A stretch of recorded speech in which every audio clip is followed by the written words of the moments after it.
Good afternoon, everyone. I'm Lori Matson, President and CEO of the Tri-City Regional Chamber. It's my pleasure to welcome you to State of the County's virtual luncheon, sponsored by Payne West Insurance.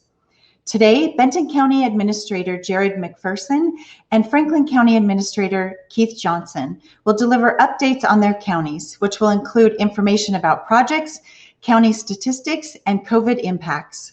After their presentations, they'll be joined by Benton County Commissioner Will McKay and Franklin County Commissioner Rob Mullen to answer questions. So if you have a question, please use Zoom's Q&A feature. The Chamber has collaborated with both counties numerous times over the past year. In October, the Chamber teamed with Franklin County to distribute $600,000 in CARES Act funds to businesses that were forced to close due to COVID-19 mandates. Through our partnership, we were able to distribute funds to 64 businesses that were desperately in need of assistance. Thank you to Keith and the Franklin County Commissioners for giving us the opportunity to help with this important project. Last month, the Chamber released a public opinion survey regarding the proposed Horse Heaven Wind Farm project in Benton County. Within a 2-week period, over 2,000 Tri-Citians shared their thoughts via our 3-question survey.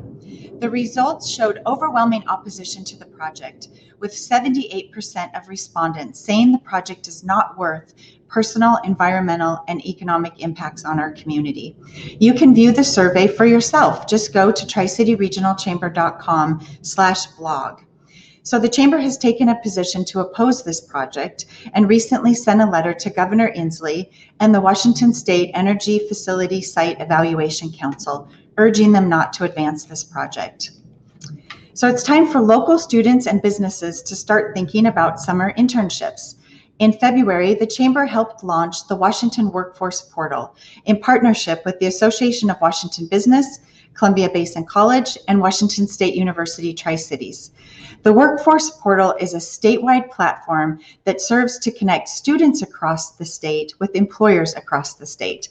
The portal is currently being piloted here in the Tri-Cities as well as in Spokane. Since the program launch, we've seen a remarkable response from over 200 students registered to find internship opportunities. And currently we have 23 employers signed up with 15 positions posted.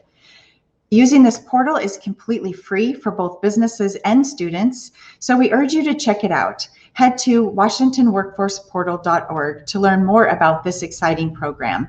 And if you have any questions about the intern program, please contact Brooke Merland, the Chamber's Workforce and Education Manager.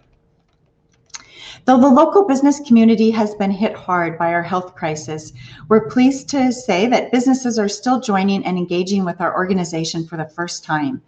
I have the pleasure of welcoming the Chamber's newest members: Tri-City Cider House, Riverfront Hotel, Sonar Insights, and Ability Laser Clinic. Thank you for joining the Tri-City Regional Chamber. Now it's my pleasure to announce the April Member of the Month. Over the past year, the Chamber's Awards and Recognition Committee has recognized businesses that have positively impacted our community during this trying time. I'm pleased to announce the committee has chosen the Tri-Cities Area Journal of Business as the April Member of the Month. The Tri-Cities Area Journal of Business has been a member of the Chamber since they opened in 2001, making this year a celebration of their 20-year anniversary. The Journal of Business distributes local relevant information to thousands in our area. So soon after this order was announced, in an effort to continue to serve our senior populations, the Journal pivoted their Senior Expo from an in-person event to a very successful drive-up event. Since then, they've served hundreds of senior citizens by hosting 2 additional popular drive-up events, the last of which was last week. So congratulations to the Tri-Cities Area Journal of Business April Member of the Month. The sponsor of today's luncheon is Payne West Insurance. Speaking on behalf of Payne West is Healthcare Specialty Director Leif Ergeson. Good afternoon, everyone. Payne West Insurance, which is now a member of the Marsh McLennan family, is proud to support today's virtual luncheon. My name is Leif Ergeson, and as the leader of our healthcare practice, The businesses throughout the Tri-Cities are an important part of our past, our present, and certainly our future. Like you, we've all been tested this year during the pandemic. We've all had to become more nimble in how we conduct business, more resilient in how we engage with our customers, our employees and colleagues, and certainly more innovative in our approaches to support our communities. I'm certainly grateful for the lessons that we've learned, but I'm very hopeful that things are starting to look up. Please take a moment to watch a short video that we have put together, but more importantly, enjoy the State of the County's presentation that follows. It should be fantastic. Thank you for allowing Payne West to be part of your day. Hello everyone, I'm Jeremy Vanetta, Managing Director of Marketing and Communications for Payne West Insurance. I don't have to tell you that a lot has changed over the last year, disrupting pretty much, well, everything. Throughout it all, we've seen how hard all of you are working to keep our community safe and prosperous. All of us at Payne West Insurance are so proud to be partnered with our loyal clients, our resilient colleagues, and this dedicated community. Unfortunately, we're not able to gather in person to network and to celebrate, but we know you too are making hard decisions at your company, hard decisions that affect your bottom line, your employees, and your future. Payne West Insurance is proud to sponsor this month's Tri-Cities Chamber Luncheon. We want to thank the Chamber for their timely resources during the pandemic when businesses needed it the most. And at Payne West Insurance, we did the same thing with our clients, wanting to work with them to hear what they were going through and understand how we could help. Because much like the Chamber and its members, our clients are our friends as well. If anything, this pandemic has taught us we need to be as creative and nimble as possible. We just don't know what the future holds. But one thing we do know is that we will come out of this stronger. So let's keep doing what we can do. Buy local whenever we can. Support our fellow Chamber members. And yes, wash our hands and wear our masks. At Payne West Insurance, we've got you because we get you and everything you're going through. Payne West Insurance is here for you because we know when you call, it's important. When a storm blows through, it's not just your house, it's your home. We know that your small business isn't actually small, it's everything. Understanding our clients' and community's needs is the beginning of providing better insurance. We know these things because we live them every day. We got you because we get you. Payne West. Thanks, Leif and Payne West, for sponsoring our luncheon. I really enjoyed your message, and I really like your new tagline. That's really great. Now I'd like to turn things over to the Chamber's chair of our board of directors, Shay Frigette. Here she is. Hi, Shay. Hi, Lori. Excited to be here. And Leif, yes, I love that tagline too. Nice job, Payne West. Hey, so Lori, thanks so much to you, and thanks to everyone watching. We're delighted that you are joining us for our monthly Chamber Luncheons. We'll get to our program. For today's format, we're going to hear individual presentations from Benton County Administrator Jerrod MacPherson and Franklin County Administrator Keith Johnson. After their presentations, Benton County Commissioner Will McKay and Franklin County Commissioner Rocky Mullen will join us to answer questions from the audience. But starting first today is Jerrod MacPherson. Let me give a quick intro of Jerrod. Jerrod's been he's been serving as Benton County Administrator since January 1st, 2020, with over 27 years of local government experience in both regional planning and county administration. Born in Moscow, Idaho, Jerrod spent his childhood and formative years in the Palouse in the Tri-Cities, and he graduated from Eastern Washington University in 1993 with a Bachelor of Arts degree in Urban and Regional Planning. Jerrod and his wife, Juliana, live in Pasco with their 2 children. Their daughter, Riley, is graduating from WSU Pullman this year, and their son, Cooper, will be an incoming freshman at Chiawana High School in the fall. But before we have Jerrod come on, we're going to hear a few words from Commissioner McKay. Welcome, Commissioner. Thank you. Appreciate it. I want to thank everybody for, especially the Chamber, for hosting the event today, and also the Chamber's membership that we have with Benton County. Just a little bit about me. I lived in Benton County since 1996 and own and operate 2 businesses in town, also raising 4 wonderful, crazy kids with a beautiful wife of 16 years. And before that, I lived in Meridian, Idaho on a Holstein dairy farm. The only thing I don't miss about the farm is milking the cows. Like you said, I'm joined today with Commissioner Jerrod MacPherson, who, like myself, is nearly lifelong Tri-Citian. Jerrod and I are both new to the position. I've been here for about 4 months, and Jerrod is in the administrator role for about a year and a half, with several years leading the planning department.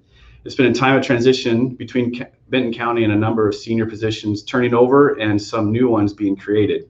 It's been a particularly interesting time for all of this transition because of our overlap with COVID-19. Obviously, COVID has overshadowed and influenced many things in our lives over the past year, and that has certainly been true to the county. While we've been faced with unprecedented challenges, our team has been successful in meeting those challenges. Benton County has been resilient in the fact of everything in the pandemic has thrown at us. I can report to you today that the state of the county is very strong. With that, I'm going to turn the time over to Jerrod MacPherson to go over 3 other major topics: a response to the pandemic, major accomplishments in the past 18 months, and also some emerging opportunities in the coming year. Mr. Jerrod. Thank you, Commissioner McKay, and thank you to the Chamber for the opportunity to present today. COVID-19 has been tied in some way to every facet of our organization over the past year. Functionally, the pandemic has had dramatic impacts on our operations.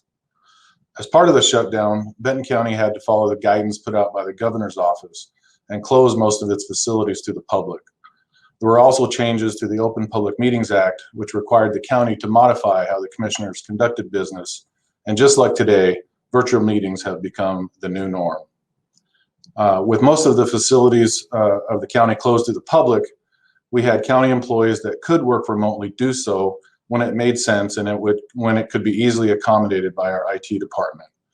With a lot of the offices being able to accommodate remote working at some level, most departments still had people physically working in the office even while the doors were closed to the public. And of course, our employees deemed essential to county operations kept performing their functions as they always have. Also, as part of the shutdown, we had the closure of the fairgrounds and the cancellation of scheduled events. This meant numerous weddings, community events, and most of all, the fair. The county has worked really hard to overcome these challenges and still provide services to our constituents. Our IT department worked really hard on making sure those that could work remotely had what they needed, as well as helping each of the departments to improve their online presence as much as possible to better serve the public during the shutdown. Many of the offices established call-in lines for people to make one-on-one appointments to assist in conducting county business where they could. During this time, the county was fortunate enough to have received CARES Act money from the federal government, which was funneled to the county through the Washington State Department of Commerce, and the county was able to use this money and push out over $6 million into the community into the form of small business and community assistance grants for those hit particularly hard by the pandemic.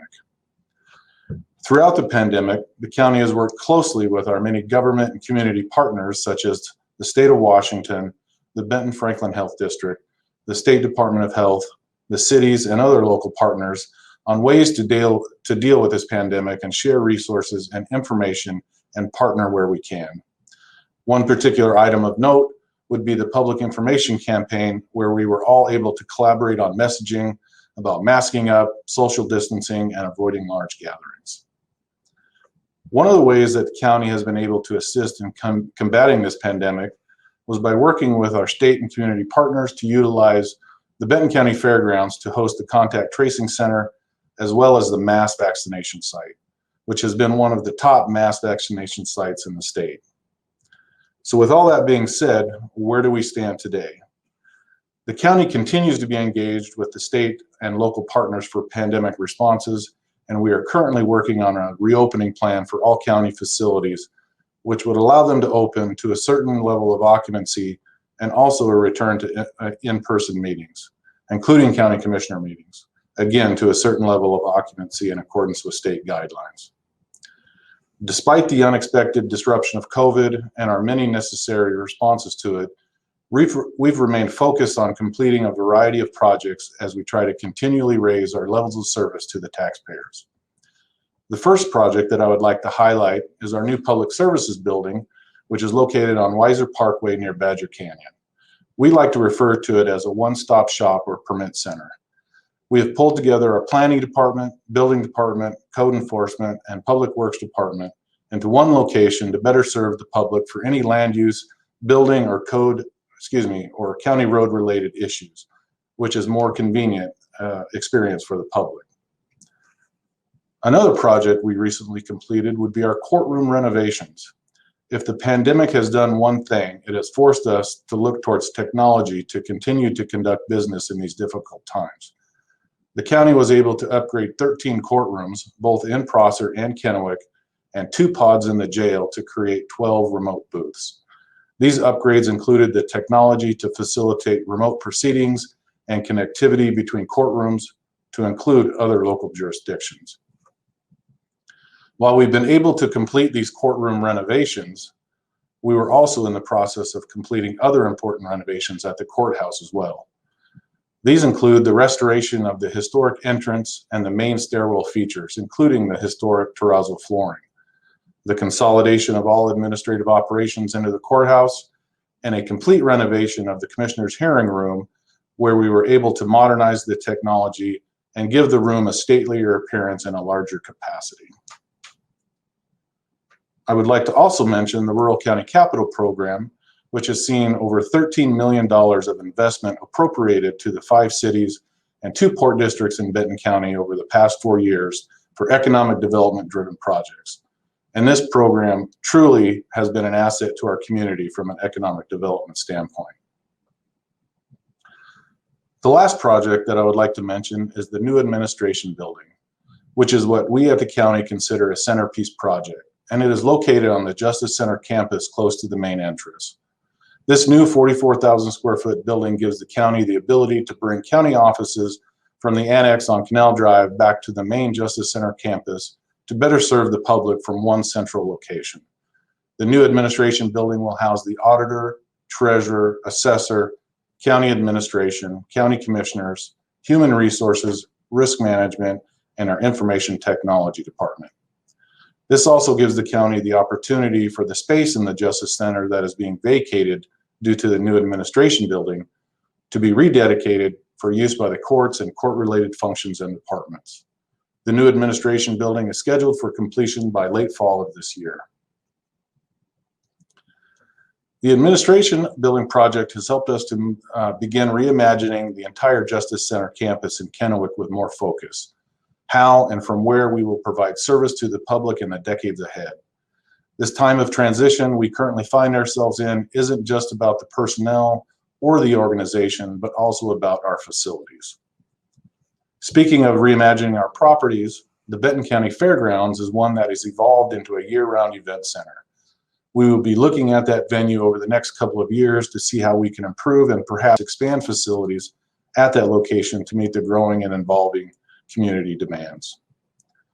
Continuing the focus on community demands, the county is actively pursuing the Three Rivers Behavioral Health Recovery Center project. This project will add a 50-bed comprehensive behavioral health center to serve citizens in mental health or substance use crisis. This would serve as an alternative to people in crisis being taken to hospital emergency rooms or incarcerated in the county jail.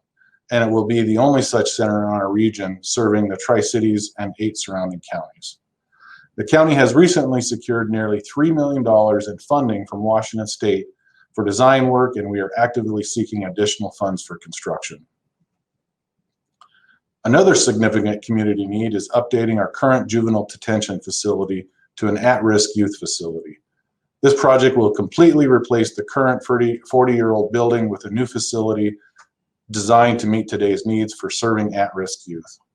This will shift the focus from incarceration to an education and recovery, and there currently is no funding secured, but the county is actively applying for grants. The Recovery Center and at-risk youth facility are heavy lift projects for the next few years. These will require a combination of local and outside funding sources to complete. We are also packaging these 2 projects with 2 large surface transportation projects in the Badger Road and Riata Road areas as the keystones of our community development and infrastructure package that will be a focal point for the next couple of years. And finally, another major transition we are undertaking is the year-long switch to a completely new internal financial accounting and reporting software called Munis. It requires the cooperation of all of our departments and the patience of many of our employees as they learn new programs that will make us more efficient while providing many new capabilities. Thank you again for providing the time today to share with you some of the great things going on at Benton County and for all the good work that the Chamber and its members do for the Tri-Cities business community. Commissioner McKay and I are available to field any questions you may have. Well, thank you, Jerrod. I'm sure there will be some questions for you. I appreciate that presentation. It's great to see these projects moving forward for these necessary services for our community. So thank you so much for that update. And I know we're eager to also hear what Franklin County is up to. So I am thrilled to introduce Keith Johnson. Keith Johnson has been serving as Franklin County's administrator since 2015. He's an Idaho native. He came to the Tri-Cities from Boise, where he had been working as a software consultant after a previous career in state and local government. Keith was elected the state controller for the state of Idaho in 2002 and had previously served as the state comptroller in the state of Oklahoma.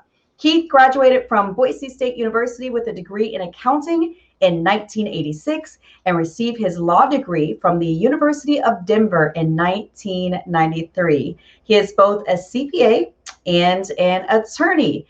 Keith and his wife, Sue, live in Pasco, and they have 3 adult children and 6 lovely grandchildren. Welcome, Keith. Thanks so much for being here. Thank you, Shay. Thank you to the Tri-Cities Chamber, Regional Chamber, for hosting this event. I appreciate, Shay, your work. Thank you to Payne West for sponsoring today's event. I'm appreciative of everything that Jerrod shared about Benton County. Jerrod and I have a long relationship. He was in an interim capacity as the county administrator here in Franklin County when I took over, and made my transition much easier. So I appreciate my relationship with the folks in Benton County.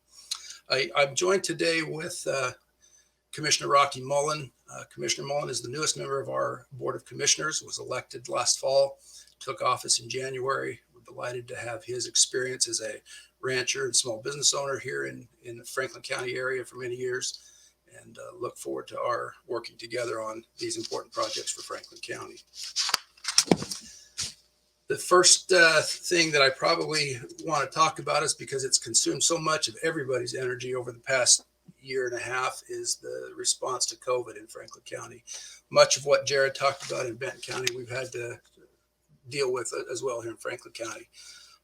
We had to make some major changes to our public meetings schedule, particularly impactful to us. And I'll talk more about this in a few minutes, but the fact that we not only had to shut down our commissioner meetings, but our planning commission meetings could no longer be held in person. And at a time when we are updating our comprehensive plan, that makes it very difficult to get seamless and smooth information back and forth and good public involvement. So we've had to do our best. We've been fortunate that we've had fairly good technology already in place, but we've had to invest quite a bit more in technology to make those remote or virtual meetings possible. Lately, we have reopened our Board of Commissioner meetings to some level of public involvement. We have limited capacity, but we are allowing people into the courthouse to participate in those meetings as much as we can. We also had to really gear up around remote workforce planning and allowing our employees as much as possible to work from home. That was made possible by the fact that we had already invested in some technology for virtual private network capacity, but we did have to acquire some additional investment in laptops or mobile computing devices to make that possible. And we still have quite a few employees working from home remotely so that county business can continue, but we aren't exposing our employees any more than we have to possibility of contracting COVID.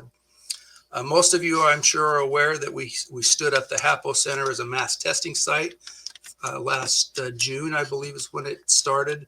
That was a significant challenge for us for a couple of reasons. One, we had to basically shut the HAPO Center down from having events there. That's our principal event center in Franklin County.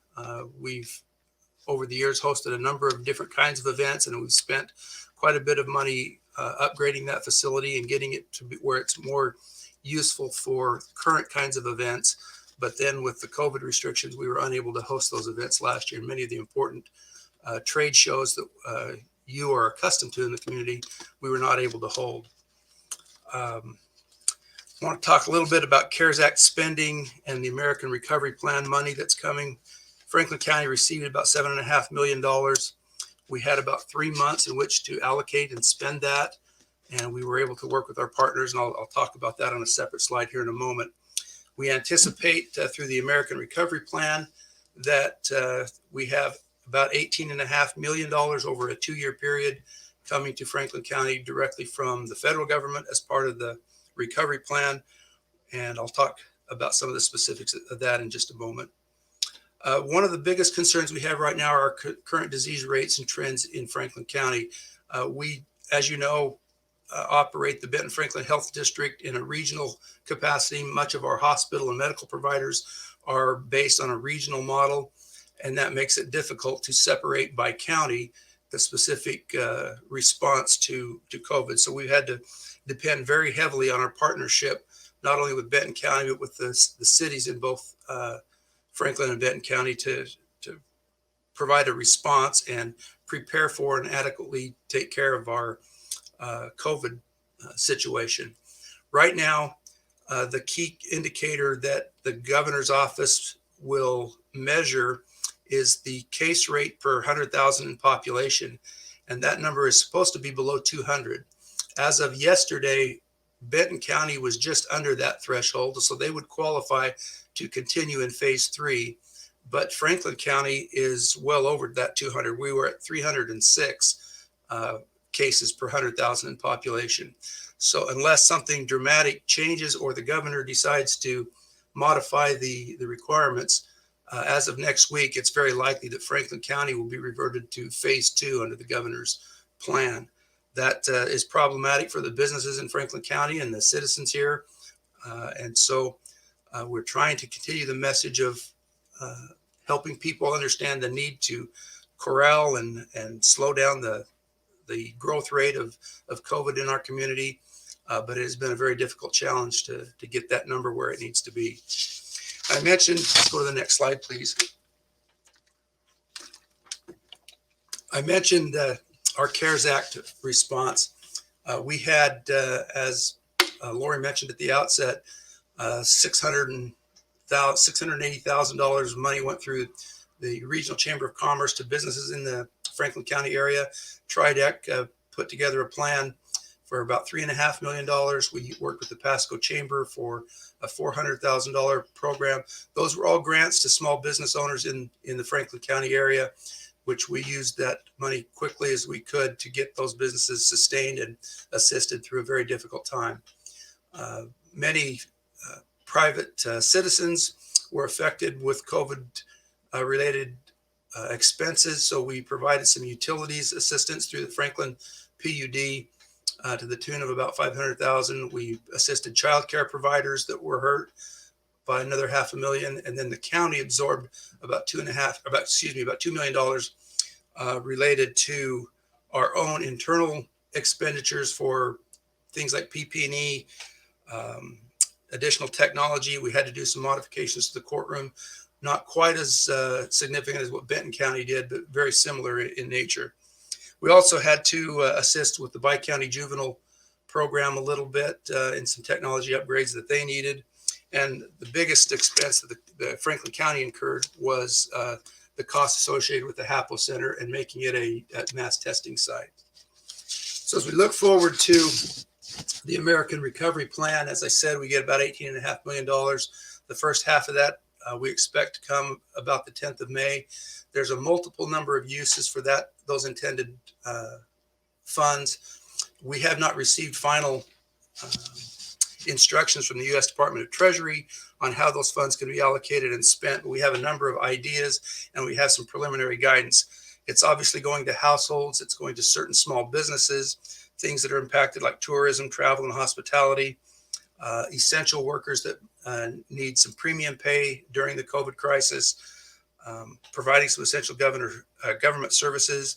And then it specifically mentions water, sewer, and broadband infrastructure, which I know many of you are interested in. And we are working to pursue those plans. But as we get guidance from Treasury, we will lay out specific spending plans. But as of today, the Board of Commissioners has not had a formal discussion of what their spending plans are for those monies coming in. Big piece of what we've been working on the last 3 years is our growth management, our comprehensive plan under the Growth Management Act. We are required to update our comprehensive plan every 8 years. 2018 was the year that it was supposed to be due. As you know, Franklin County is perhaps the fastest, but certainly one of the fastest growing counties in the state of Washington right now. We are dealing with unprecedented growth. So we have received some exceptions from the Department of Commerce related to our comprehensive plan and allowed some additional dates, as have a number of other counties in the same situation. The biggest piece of that that's receiving public discussion and most people are concerned about is the urban growth boundary realignment. The city of Pasco has gone through a process of identifying what they think the new urban growth boundary should look like that will accommodate growth in the city of Pasco through annexation over the next 20 years. We're expecting an additional 20 to 50,000 people, depending on who you talk to, how many we actually have coming in. But a significant growth in Franklin County is planned over the next 20 years. We also, I didn't list it here, but there's been some attention amongst our agricultural community about a program called the Voluntary Stewardship Program. This was enacted, I believe, in 2011 or 12 in the state of Washington, where counties could opt to enter into this voluntary stewardship program to allow producers, farmers, ranchers to voluntarily include some conservation efforts on their land in a way to avoid mandatory environmental and conservation prescriptive kinds of things on their property. So that program has been going on. We are looking at Franklin County having been in it for 5 years. I think the legislature just reaffirmed funding for that for the next 5 years. So that process is moving forward. One of the things that you may have read about recently in the news, we have been challenged by a group from UCLA that's representing the Latino community in a challenge to our commissioner districts. We had looked at the possibility of redistricting a couple of years ago, but the Board of Commissioners at the time decided not to take it up as a specific project just yet. But we're talking about how we respond to that legal challenge, whether it would result in commissioner-only districts rather than at-large elections, and then, of course, the makeup and framework of those particular districts that we have. We recognize that the population has changed since the last census in 2010. We have basically been waiting for the new census data that will come out later this year. But this litigation may change our approach to that a little bit, so that we may be compelled to go through a redistricting process in light of that legal challenge. I want to highlight, just for the benefit of everyone in the community, some accomplishments that I hope will be pointed out and recognized for the efforts that have gone on. When I first accepted my position, Franklin County had recently been served with a notice of a class action lawsuit over the condition of inmates in our jail facility.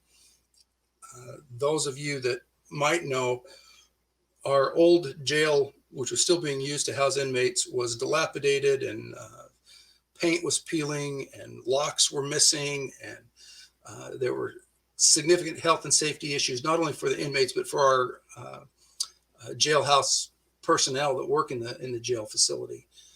Some serious safety issues that needed to be addressed. As a result of that litigation, we worked with the plaintiffs to get that matter settled this last year. I need to not take credit for that, but recognize the efforts of Sheriff Jim Raymond and our jail commander, Steve Saltemeyer, and their staff in making that possible. As a result of the settlement, one of the things that we obligated ourselves to do was to seek accreditation of our county jail through Association of State Sheriffs and Police Chiefs. And recently, just last month, we were notified that that accreditation has now taken place. So if you see Sheriff Raymond, I would encourage you to congratulate him. This was not an easy task. It certainly required the cooperation of the commissioners, but this was largely the result of his efforts and his staff's efforts in making that possible. And then the last accomplishment that I like to point out to the group here is the accreditation of our coroner's office. Curtis McGarry, who took office in, I guess it was 2 years ago, made a significant effort to upgrade the policies and procedures of the coroner's office. And just last month, were recognized with accreditation of the coroner's office, one of just a few in the state that meet that certification.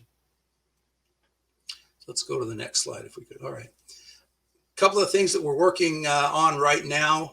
Many of you are familiar with what we call our .09 funds. These are sales taxes that are set aside for economic development projects in rural counties. Franklin County has been a participant in this for a number of years. And we are currently in the process of an annual review of the projects that we have funded and seeking new projects. Those projects are submitted by the cities and the counties and the ports in the area for potential funding. And then there's a committee that reviews those and takes that review with a recommendation to the Board of County Commissioners for approval. So we expect that process to essentially be completed by June, where we will have notified those recipients of those projects that are funded. We have worked with the city of Pasco, for example, on their wastewater reuse facility up near the food processing center. We worked with the port on development opportunities around the food processing center and other opportunities that are taking place in Franklin County. We've had to work cooperatively with the tribes. Many of you are aware that the Colville tribe recently purchased a large tract of land in East Pasco that they intend on developing, possibly for a casino location. There are a number of things that have to happen to make that possible, but we have been involved in those discussions with the tribe, as well as I know there's going to be some discussion on the shoreline reconveyance project. When the Army Corps of Engineers took over much of the shoreline lands along the Columbia for flood control, those were condemned by eminent domain in many cases, and the Army Corps of Engineers managed those lands for the long period of time. But since the dams have been built and the levee system's been built, and the need for flood control has been modified since the conveyance of those lands, we have been working through TRIDEC with primarily Congressman Newhouse's office to reconvey those lands back to the local governments from which they came. There's still some discussion about what will happen and when that will happen, but the project is still ongoing. There have been some recent conversations with the Umatilla Indian tribe over some of their interests in those shoreline lands. But I know there's been some questions from some of the folks in this community about whether that project is still ongoing, and representing that it is. As you know, going through Congress takes a long period of time, but we're working to make that happen. We have also taken a position opposing the Scout Clean Energy Horse Heaven Wind Farm. Recently, the Franklin County Board voted to oppose that and sent a letter to the governor's office requesting a different public hearing process, but also recognizing that we think that there's reasons to oppose that project. Talking a little bit about public works, that is always a big issue for us in transportation planning. I know right now with the growth in Franklin County around, particularly the far west side of the county, Road 100 and Road 68, and agriculture traffic coming in from North Franklin County trying to get products to market. There are some significant challenges with transportation.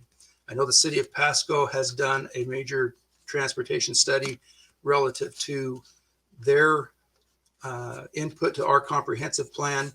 Those discussions are continuing. I would say it's premature to announce anything or to say that any formal plans have been committed to, but those discussions are taking place. We're well aware of the challenges of when Costco and those other kinds of large businesses come to town, that's going to create more traffic in that area. We have to be sensitive to the residents that live in the region. So we're trying to make sure that all of those issues are handled. We've had significant growth in our buildings and permits over the last year. I want to see, let's see, look at my stats here. 336 building permits in 2020. 97 of those were single family residences with estimated value of about 36 million for the homes and 54 million in new value with all of the building permits. So we are growing rapidly. Our planning department has been short-staffed. The Board of Commissioners just yesterday approved some additional personnel for our planning department so that we can address planning issues on a more streamlined and quicker basis. I briefly mentioned, I want to be sensitive to time. I'm probably taking more time than I should. Some legislation that recently has been addressed at the state level and as well as the federal level. Some of you have heard of the Blake decision. The Blake decision took away law enforcement's ability to charge individuals with possession, simple possession of narcotics. And that has been a topic of big discussion in the state legislature. That resulted in a bill being passed out of the legislature. The governor has not yet signed it, but we presume that he will. That will return possession to being a misdemeanor that allows local law enforcement the opportunity to confiscate and charge individuals with possession of narcotics. Not having that in place put law enforcement in a very difficult position of if they notice or found or discovered narcotics on someone, they were not able to confiscate it or charge that individual or get them into treatment. This new legislation, however, is designed to allow them to get people into treatment where it's possible. And if they're continually repeat offenders, then they will proceed through the judicial system. I know there was a question offered before the meeting about infrastructure and the federal government's commitment to trying to pass legislation with a major infrastructure investment. We don't know what the details of that look like. We're watching it closely, but if and when the federal government does enact that plan, we will take a look and see if there are projects within Franklin County and perhaps working with Benton County. I know I've heard some discussion of an additional bridge across the Columbia somewhere north of 182. That is very much in a preliminary discussion. There are no firm commitments or plans in place to pursue a specific project, but I suspect over the next number of years that will become a much more important issue for us. Then the last legislative issue I want to just mention for employers in Franklin County or Benton County, actually it's a statewide issue.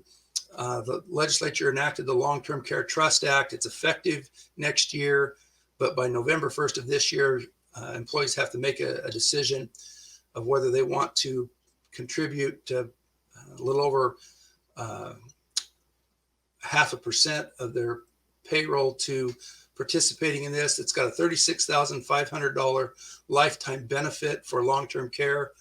It requires a 10-year deduction period or participation, and failure to do that is a problem for folks. Long-term care, as you know, is very expensive, and so we're encouraging employers to take a look at that issue right now and either offer through their benefits program an alternative plan or be aware of what the impacts of the long-term care Trust Act are going to be for their employees. Final note just on our county financial condition. Despite the fact that we've had serious issues with COVID, our county remains in fairly good financial condition. We are dependent heavily on sales tax revenues. Those have remained strong, and with the additional ability of us to track sales transactions by zip code of the purchaser, we've been able to maintain a healthy sales tax revenue picture. Our property tax revenue picture, we're a little bit slower than we were last year at this time. We were at about 42% collection. Our cutoff date, of course, is, as you know, April 30th. So probably next week we'll have a little better picture, but we're a little behind from where we were last year. So we have continued to invest in financial systems. Jerrod mentioned their Munis project. We have a similar project that we started a number of years ago in Franklin County. We're continuing to address needs for streamlined and better information systems in the county. And so we're investing in technology as much as we can. So with that, I will shut up and move on to some questions here. Turn it back to you, Shay. Keith, that was awesome. Thanks so much for that presentation. Per your comment with Franklin County being one of the fastest growing counties in the state, we can certainly appreciate the work you're doing to keep up with the growth. We are going to move to Q&A session, but you might notice that some of your questions that you've been submitting have already been answered. So we're keeping a close eye on the questions coming in. I know we had one about the bridge that Keith just answered. And so if you have them coming in, we're looking at that. And as our speakers can, they're answering those questions for you. But before we jump into some Q&A, I'd like to introduce two more guests, Benton County Commissioner Will McKay, who we heard from briefly, and Franklin County Commissioner Rocky Mullen. I do want to give you some background on these gentlemen. Will started his term as Benton County Commissioner on January 1st, 2021 to represent District 3, which includes portions of Kennewick, Patterson, and the Horse Heaven Hills area. And Will was born and raised on a dairy farm in Meridian, Idaho. He moved to Kennewick in 1996. Commissioner McKay graduated from BYU, Idaho in 2006 with a bachelor's in construction management and a minor in business management. Will has been married 16 years with 4 children. He owns and operates 2 local businesses. Commissioner McKay's priorities in county government include ensuring transparency in county government, budgeting, as well as finding ways to grow the community. Welcome, Commissioner Will McKay. We'll hear from you in just a moment. But Rocky Mullen was elected Franklin County Commissioner, District 2 in 2020. He's a lifelong resident of Franklin County and is the son of John Mullen, one of the original farmers of the Columbia Basin Project. Rocky farms and raises cattle and previously owned and operated the Toppenish Livestock Yard and Colville Livestock Auction. Rocky attended Eastern Washington University while working for Safeway Stores Incorporated and managed their store for 8 years. He's been self-employed for the last 20 years in Pasco in the entertainment and restaurant businesses. Welcome, Commissioner Rocky Mullen. Thanks for all 4 of you being here to take questions. We'll get you all on the screen. And again, if you have questions, feel free to ask in the Q&A function in Zoom. We'll get to as many as we can. We're a little short on time, but these questions will go to these gentlemen, and so they can follow up afterwards if we don't get to your question. So let's see, with the rapid land convergence to homes and businesses, can you talk a little, and we'll just hear briefly from both counties, how the counties will handle that urban growth? I guess I could go first if you'd like. Sure, go for it. All right. So in Benton County, each of the incorporated cities have established urban growth area boundaries. And this is typically where urban growth is directed to occur. These boundaries are put forward by the respective city in accordance with what they feel they can serve with the necessary infrastructure such as water and or sewer to accommodate the growth within a certain time frame. So expansion of urban growth boundaries for cities can only occur once every 5 years in accordance with the statute. The county reviews and approves urban growth area boundaries at the request of the individual cities, but typically the actual development and growth within these urban growth boundaries is managed and directed at the city level. So county is kind of the overarching approver, but the cities are really in the weeds of managing that urban growth. So. Yeah, and for Franklin County, the process is exactly the same. I mentioned it a little bit earlier about the fact that we've got substantial growth in the northwest part of our county, and that's where the city of Pasco is looking at modifying their urban growth boundary. Awesome. Thank you for that. Well, there's been some dialogue about infrastructure. I know you both kind of talked a little bit about that in your presentation, but Jerrod, this was for you. Will there be plans for a bypass for a 395 around Kennewick? So Benton County worked with the Washington State Department of Transportation to complete the SR 397 loop about 8 years ago. This loop provided a bypass for trucks around the Kennewick urban area and reconnects SR 395 and US Highway 12 in Pasco. The city of Kennewick also recently completed the Bottles and Parkway project, which provides an alternative north-south route to the SR 395 corridor. The county does not have any current plans to provide additional bypasses for SR 395 around Kennewick, and to our knowledge, neither does the State Department of Transportation or the city of Kennewick. However, both agencies are actively working on projects to improve traffic flow and safety on SR 395, such as the Ridgeline Drive grade separation project. Thank you. And I'm sure you are anxious to kind of hear from the public on, you know, kind of some of those frustrations when it comes to infrastructure. And that leads to a question we have from the audience around that. There's some concern over meeting times and the lack of public participation. Can anyone address that? Some of your thoughts and maybe some ways that technology has helped to get more public participation? I can certainly respond for Franklin County. We're well aware of that issue. We have tried to make our weekly commissioner meetings open to the public as much as possible.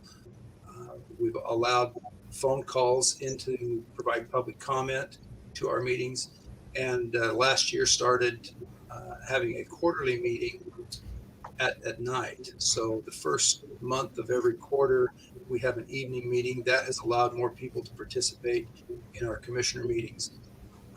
We recognize that it's difficult for working folks to get there at 9 o'clock on Tuesday mornings, but we're trying to make that a little more available to people, both through technology as well as adjusting our times. And that's same for Benton County. You know, with COVID and the shutdown, you know, we've been operating remotely. We've tried to give the public as many options to participate as possible. We have a WebEx platform that they can participate. We have a call-in line that they can participate. And I know previously the commissioners have tried evening meetings in the past. The attendance has been not as high as they had hoped, but it is something that I'm happy to talk to my board members about, dusting that off and maybe following, you know, Franklin's suit on possible quarterly evening meetings. I like that idea on the quarterly evening meetings. I didn't know Franklin County did that, so I kind of like that idea. Wow, I love it. So you're already kind of getting the concern, and you're already thinking about how you can make sure that folks are heard. Thank you for answering that, and thank you for that question coming from the audience. Keith, you had talked a little bit about some goals for Road 100 with Costco coming in and the expansion in that area. And I know you said that, you know, it's a little bit premature to kind of let some information or to communicate on some of those things. But there's also been some commentary about the congestions and relief on Road 68 in Benton. Anything you can share in regards to that? Yeah, I live in that neighborhood, so I'm well aware personally, not just as a county administrator, of the challenges on Road 68. That's primarily a city intersection at this point. I don't want to speak for the city of Pasco. Obviously, we're concerned about recreating that problem at Road 100 as development continues out there. We have a significant issue at the intersection of Dant Road and Columbia River Road and Taylor Flats. It's kind of a 5-point intersection that all comes in there. As more and more agriculture traffic comes through that intersection, we recognize that we need to do something to make sure that it's safe and doesn't bottleneck traffic going forward. But yeah, I can't really speak much to the Road 68 and Benton congestion. I know it's there, but again, that's kind of the city of Pasco issue. I don't want to pass the buck there, but we are respectful of the boundary. Awesome. Well, I can appreciate that you feel, you live in that area, you kind of feel the pain. So sometimes that's just kind of has to happen to get things moving, right? Okay, so fantastic questions from all. I'm going to see if you have any last minute comments to leave with the group. You can frame it around this question. If there's anything that you're currently working on collaboratively between the two counties, if that's something you could leave us with, or any other kind of last final comments you want to share with our audience. And I'll start with Jerrod. I'll start with you. Okay, thank you. First of all, thanks for giving us the opportunity to present today. I really appreciate it. It's been a lot of fun. As far as projects that we're working with Franklin County on, I'd say we work together more on programs. So right now, we actively work with Franklin County on the Benton Franklin Juvenile Justice Center. We have the Benton Franklin Board of Health, our Metro Drug Task Force, our Bi-County Police Information Network, which is referred to as BIPEN, emergency services, as well as human services, which include, housing services, rent and utility assistance, veteran services, development disability services, and behavioral health services. So those are kind of the programs and functions that we work collaboratively on. And again, I don't want to speak for Commissioner McKay, but I appreciate the opportunity to be here today. Thank you for being here. Commissioner McKay, anything you want to add? Sure, yeah, by all means, people that are listening and stuff, I mean, if there's any questions or concerns, and I'm pretty sure Franklin County Commissioners the same way, send us emails, phone calls. I mean, we're quick to respond. We're here for you guys, and love to work for you. And by all means, send us some questions so we can answer them. Thank you for that. And we'll go over to Franklin County for any final words. Rocky, you haven't had much of a chance to. Yeah, not much at all. But like I said, I've only been in office for 4 months. I am a lifelong resident here, and just willing to listen to any concerns anybody has, and work together to get the problems resolved. So look forward to working with Benton County, and I think Keith just done a great job of explaining everything that has happened over the last year here in Franklin County. We are growing fast, and we have a lot of projects before us, and I look forward to the work ahead, and I believe we'll be very prosperous.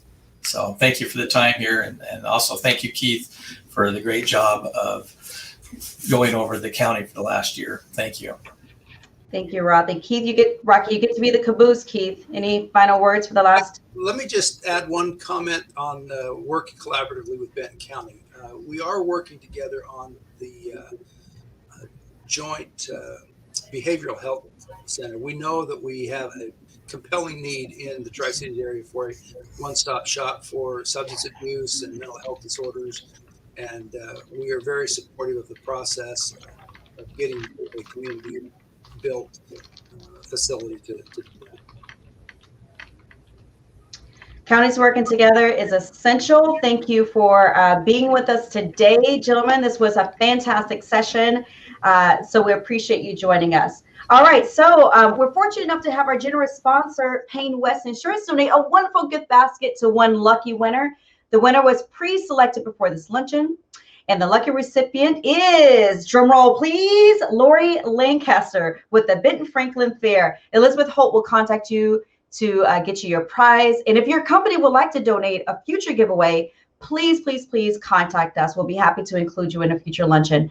And before I wrap up today, I'd like to thank today's guest speakers, Keith Johnson, Jerrod MacPherson, Will McKay, and Rocky Mullen, Leif Ergeson, and Payne West for sponsoring today's luncheon. And all of you who join us virtually this afternoon, a video of today's luncheon will be posted on the Chamber's YouTube channel and shared on our Facebook page. Please pass the link along to your family, friends, and coworkers.